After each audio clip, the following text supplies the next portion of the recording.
The day my son slapped me and demanded I pay rent in my own home, I felt 43 years of fatherhood shatter like old glass. 3 days later, I sold the house and left him with nothing but his shock. I raised Draco with gentle hands. Never once did I strike him, even when he tested every boundary Margaret and I set. When his mother died, I welcomed him back with open arms, believing blood meant something sacred. But grief makes fools of loving fathers. That morning when his palm met my cheek, I saw a stranger wearing my son's face. I am Atticus Finley, 74 years old, a widower. A father who learned too late that love without boundaries becomes a weapon in the wrong hands. Margaret died on a Tuesday in March. The cancer took her slowly, then all at once. For 43 years, she had filled every corner of our house with laughter, arguments, the smell of her gardening gloves, and the sound of her humming while she cooked. When the silence settled in after her funeral, it felt like drowning in still water. The house became too large, every room echoed with her absence. I would find myself setting 2 coffee cups in the morning, then staring at the extra one like it held answers I desperately needed. That's when Draco came home. My son arrived 3 weeks after we buried his mother. He stood on the porch with 2 suitcases and eyes red from crying. Behind him, his wife Cassandra held their twin boys close to her legs. The children looked up at me with Margaret's same gentle brown eyes. "Dad," Draco said, his voice cracked like he was 12 again, "we need help just for a little while until I find something better." I opened the door wide. What father wouldn't? Draco had been struggling since his last job ended. Some corporate restructuring that left him and 200 others cleaning out their desks on a Friday afternoon. Cassandra worked part-time at a dental office, but it wasn't enough to cover their apartment rent and the boys' expenses. "Stay as long as you need," I told them. "This house has room for everyone." The first month felt like a gift. The boys brought life back into rooms that had grown cold and forgotten. Their laughter echoed down hallways that had been silent too long. Cassandra helped me sort through Margaret's belongings, her gentle hands folding my wife's dresses with the reverence they deserved. Draco seemed grateful. He made coffee in the mornings and sat with me on the back porch talking about job interviews and possibilities. He promised things would change soon. He promised they wouldn't overstay their welcome. But months have a way of turning into seasons. By summer, Draco's job search had become more performance than effort. He would leave the house dressed for interviews that seemed to exist only in his imagination. The stack of rejection letters on his desk grew thin while his excuses grew elaborate. Cassandra stopped helping with household tasks. She treated my home like a hotel where the service was included. Dishes piled up in the sink. Laundry overflowed from baskets I had never seen before. The boys left toys scattered across floors Margaret had once kept spotless. I said nothing. They were family, family endures. The utility bills started climbing. 4 additional people meant longer showers, lights left burning, air conditioning running constantly. My fixed income stretched thinner each month. When I mentioned the rising costs during dinner one evening, Draco waved his fork dismissively. "Don't worry about money, Dad. This will all be mine someday anyway." Something cold settled in my chest at those words, "all be mine someday," like he was already measuring the rooms for his own furniture. Like I was just a temporary obstacle between him and his inheritance. I watched my son more carefully after that, the way he moved through my house like he owned it. The way he spoke to me with barely concealed impatience when I asked about his job search. The way his eyes lingered on Margaret's jewelry when Cassandra wore it without asking. One morning, I found him in my study, going through my financial papers. Bank statements spread across the desk like he was conducting an audit of his future windfall. "Just trying to understand the household budget," he explained when I questioned him, "so I can help more effectively." But his help never materialized. Instead, his sense of entitlement grew bolder. He began making decisions about my house without consulting me, rearranging furniture to better accommodate his family's needs, talking about renovations that would improve the property value, speaking about my home like it was already his to modify and control. The breaking point approached like storm clouds gathering on a clear day, inevitable, unstoppable. I could feel it building in the tension that filled rooms whenever we spoke. In the way Cassandra looked at me like I was an aging relative who had outlived his usefulness. By winter, I knew something had to change. The question was whether I had the strength to change it myself, or if I would let my son's growing boldness make the decision for me. I chose to make the first move. It was the last mistake I would make as a trusting father. The conversation happened on a Thursday morning in February. Snow covered the ground outside. The kitchen felt warm and safe. I thought it would stay that way. Draco sat across from me at the breakfast table, scrolling through his phone. Cassandra had taken the boys to school. The house held that peaceful quiet that comes after children leave and before the day truly begins. I had rehearsed my words for weeks, gentle phrases that wouldn't wound, suggestions wrapped in love and understanding. Son, I began, setting down my coffee cup, we need to talk about the future. He didn't look up from his screen. His thumb continued scrolling, like my words were background noise he could ignore. I've been thinking, I continued, forcing steadiness into my voice. Maybe it's time you and Cassandra found your own place again. Now he looked up. His eyes held something I had never seen before, something cold and calculating. My own place? You've been here almost a year now. I know you needed time after losing your job, but maybe some independence would be good for your family. Draco set his phone down slowly. The movement felt deliberate, threatening, independence. He repeated the word like it tasted bitter. That's interesting, Dad. The way he said Dad made my skin crawl. There was mockery in it, disrespect wrapped in a familiar word. I just think it might help you feel more motivated to find work, I said, trying to keep the conversation gentle. Sometimes having your own space gives you the push you need. Push. Another repeated word, another sneer. Draco leaned back in his chair. He studied my face like he was seeing me clearly for the first time. What he saw there seemed to amuse him. Let me understand this correctly, he said. You want me to leave this house? The house that will belong to me when you die anyway. The words hit me like ice water. When you die anyway, like he was already planning my funeral, already dividing up my possessions. This is still my house, Draco. While I'm alive, I get to decide who lives in it. Your house, he laughed, actually laughed. Dad, let's be realistic here. You're 74 years old. How much longer do you really think you'll be making decisions about anything? Something shifted in the air between us. The warmth drained from the kitchen like someone had opened all the windows to the winter cold. I'm not ready to hand over my life to anyone, I said quietly, including my son. That's when his face changed completely. The mask of civility fell away. What remained underneath was ugly and entitled and cruel. Here's what's going to happen, Draco said, his voice dropping to a whisper. You're going to stop talking about me leaving. You're going to accept that this arrangement works for everyone, or maybe you should be the one finding somewhere else to live. Excuse me? You heard me. He leaned forward across the table. Maybe it's time for you to move into one of those senior communities. Let the people who are actually building a future here enjoy this house. The audacity of it stole my breath, my own son.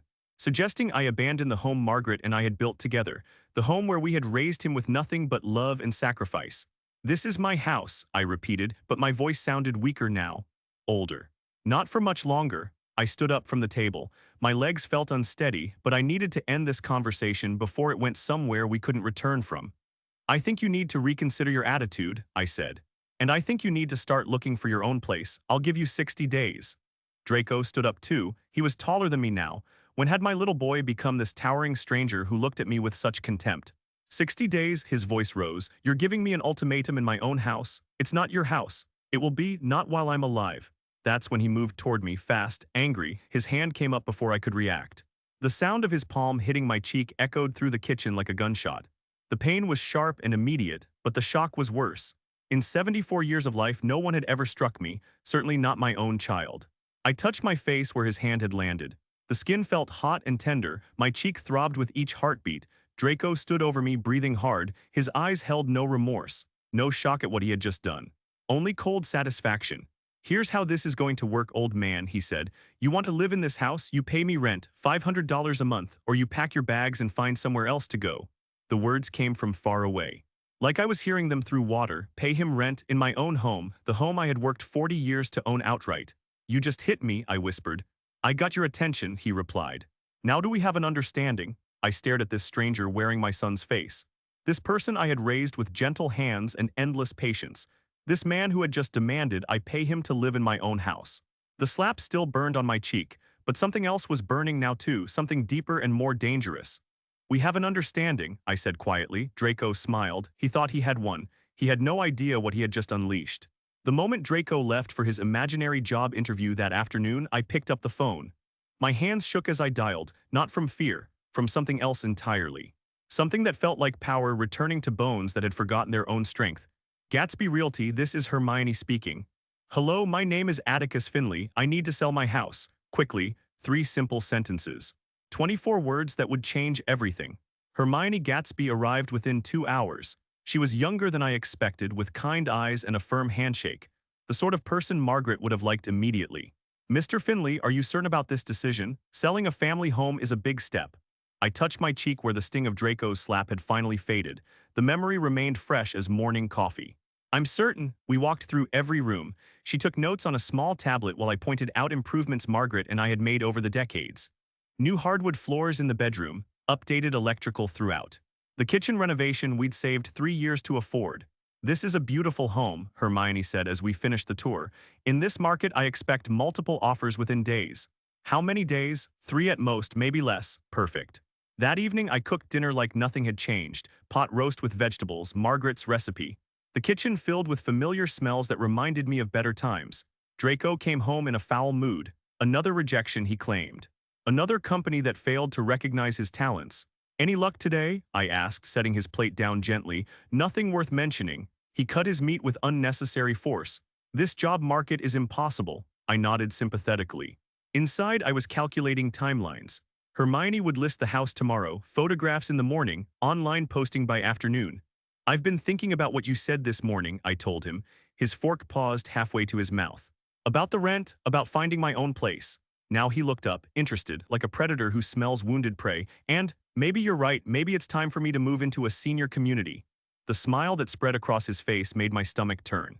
Pure satisfaction, he thought he had broken me completely. That's very wise, Dad. I think you'll be happier somewhere more appropriate for your age. Appropriate for my age. Like I was a piece of furniture that no longer matched the decor. Cassandra squeezed his hand across the table. The boys kept eating, unaware that their grandfather was being dismissed from his own home. I'll start looking at places this week, I said. No rush, Draco replied, but his tone suggested otherwise. Take your time, find somewhere nice. Somewhere nice, somewhere far away from the house he was already claiming as his own. That night I lay in the bed Margaret and I had shared for 43 years. The room felt different now, like it was already saying goodbye. The next morning brought photographers, professional ones with expensive cameras and bright lights. They arrived at 9 sharp just as Hermione had promised. Draco and his family were out, school drop-off followed by grocery shopping. Their Friday routine gave me exactly the window I needed. We'll want to stage a few rooms differently, the photographer explained. Move some personal items, make it feel more spacious. I helped them rearrange furniture in the living room, packed away family photos. Removed the personal touches that made this house mine and transformed it into a property, a commodity to be bought and sold. By noon, they were finished. The house looked beautiful, empty but beautiful. Like a movie set waiting for actors who would never arrive. The listing goes live at 3, Hermione told me as she gathered her materials. I expect calls immediately. And showings? Tomorrow if you're ready. I'm ready. She studied my face carefully. Looking for doubt or second thoughts. Mr. Finley, once we start showing the house, things move quickly. Are you prepared for that? I thought about Draco's hand striking my face. About his demands for rent in my own home. About the way he looked at me like I was already dead. I'm prepared. The listing appeared online at exactly 3 o'clock. I watched it go live from my computer in the study. Beautiful photographs that captured every angle of the home Margaret and I had built together. The asking price made my breath catch. In 43 years, this place had become worth more than I ever imagined. My phone started ringing at 3:15. Interested buyers, cash offers, people ready to move quickly in a competitive market. By 5 o'clock, Hermione called with news. We have 4 serious inquiries already. 2 cash offers above asking price. 1 family wants to see it tomorrow morning. Schedule the showing. Mr. Finley, I have to ask, does your family know about this? I looked out the window at Draco's car pulling into the driveway. He was returning from another day of pretending to look for work, another day of living off my generosity while planning my eviction. They'll know soon enough. That evening, I printed out all the listing documents. Real estate contracts, disclosure forms, everything required for a legal sale. I placed the papers in a manila envelope and set it on the kitchen table, right where Draco would see it when he came down for breakfast. Then I went to bed early. Tomorrow would be a long day, the last day I would sleep in this house as its owner. The last day Draco would wake up thinking he had won. By Monday morning, everything would be different. The house would belong to someone else, someone who actually deserved it, and my son would finally understand the difference between inheriting something and earning it. He was about to learn that lesson the hard way. Saturday morning arrived gray and cold. I woke before dawn and dressed carefully. Today required dignity. At 7:30, I heard Draco's footsteps on the stairs, the familiar creak of the third step from the bottom. Soon, that sound would belong to someone else's morning routine. I sat in the living room waiting. The manila envelope rested exactly where I had left it on the kitchen table, a small bomb disguised as paperwork. Dad, Draco's voice carried confusion, then alarm. Dad, what is this? I walked into the kitchen slowly. He stood holding the real estate contract like it might bite him. His face had gone pale. It's exactly what it looks like, I said calmly. You're selling the house, the words came out strangled. Without telling me, I'm telling you now. Cassandra appeared in the doorway still in her bathrobe. She looked between her husband and the papers in his shaking hands. What's happening? He sold our house, Draco said. His voice rose with each word. He sold it behind our backs. It was never your house, I replied quietly. That was your mistake. The buyers arrived at 9 o'clock, a young couple with a toddler and another baby on the way. They walked through my home with the same wonder Margaret and I had felt 43 years ago. Draco watched from the living room window as they explored the backyard. His jaw clenched so tight I thought it might snap. This is insane, he whispered. You can't just sell our home. I did. By noon, they had made an offer. Full asking price, cash, 30-day closing. Hermione called with the news while Draco paced the kitchen like a caged animal. Congratulations, Mr. Finley, you're officially under contract. I hung up and turned to my son. It's done, Dad, please, his voice cracked. We can work this out. I'm sorry about yesterday. I was stressed. I didn't mean to lose my temper. Too late for apologies, too late for excuses. You meant every word, I said. And every action. The next 3 weeks passed in a strange dream. Draco alternated between rage and desperate bargaining. He offered to pay rent, real rent. He promised to find a job immediately. He swore things would be different, but some lines once crossed cannot be uncrossed. I spent those weeks sorting through a lifetime of belongings. Margaret's jewelry went to her sister. Our books found new homes with neighbors who would treasure them. Furniture I couldn't take was donated to families who needed it more than I did. The boys didn't understand why Grandpa was packing boxes. Their innocent questions cut deeper than Draco's anger. Are you moving away forever? Little Thomas asked while I wrapped Margaret's china. Grandpa needs to find a new place to live, I told him gently. But why? How do you explain betrayal to a 5-year-old? How do you tell him that his father had forgotten how to be a son? Sometimes grown-ups need to make difficult choices. Moving day arrived with unseasonable warmth. Spring trying to break through winter's grip, the metaphor wasn't lost on me. I had rented a small apartment at Willowbrook Gardens, 2 bedrooms, a kitchen with a window overlooking the community garden. Space enough for an old man and his memories. The movers worked efficiently. They handled Margaret's antique dresser with care, wrapped her mirror in thick blankets, treated my belongings like they mattered. Draco stood in the driveway watching his inheritance disappear into a truck bound for somewhere he couldn't follow. Dad, he called as I walked toward my car. Where are we supposed to go? I paused at the driver's door. For a moment I saw him as the little boy who used to run to me when thunderstorms scared him, the child who believed his father could fix anything. That's not my problem anymore. The words felt like stones in my mouth, heavy. Final 6 months later, I learned that Draco and his family had moved in with Cassandra's parents. Cramped conditions, wounded pride, the consequence of choices made in anger. He called once, asked if I would consider reconciliation. I'm not the same man you slapped, I told him, and you're not the son I raised. Willowbrook Gardens became more than a place to live, it became a place to heal. My neighbor Gandalf Morrison had been a teacher for 40 years. We spent afternoons discussing books and philosophy. Minerva Bridgerton tended the community garden with the same devotion Margaret had shown our backyard roses. I discovered that starting over at 74 wasn't ending. It was beginning again. The apartment felt right in ways the old house never had after Margaret died. Every piece of furniture was there by choice. Every photograph earned its place through meaning rather than habit. Last week a letter arrived from my granddaughter Luna. She's 8 now, old enough to understand that adults sometimes make mistakes that can't be fixed. Dear Grandpa, she wrote in careful cursive, Daddy says you're still angry. But I think you're just strong. Thank you for showing me that it's okay to protect yourself when people are mean, even if they're family. 8 years old, already wiser than her father. I keep that letter on my kitchen table now. Right where the real estate contract sat that cold Saturday morning when I chose dignity over family obligation. Sometimes love means saying no. Sometimes the greatest gift you can give someone is the consequence of their own actions. Draco lost more than a house when he raised his hand to me. He lost a father who would have given him anything freely but refused to give him everything through force. The slap lasted a second. The lesson will last forever. I sleep peacefully now in my small apartment. Outside my window, spring flowers push through winter soil. Growing toward light, growing toward something better, that's what I'm doing too.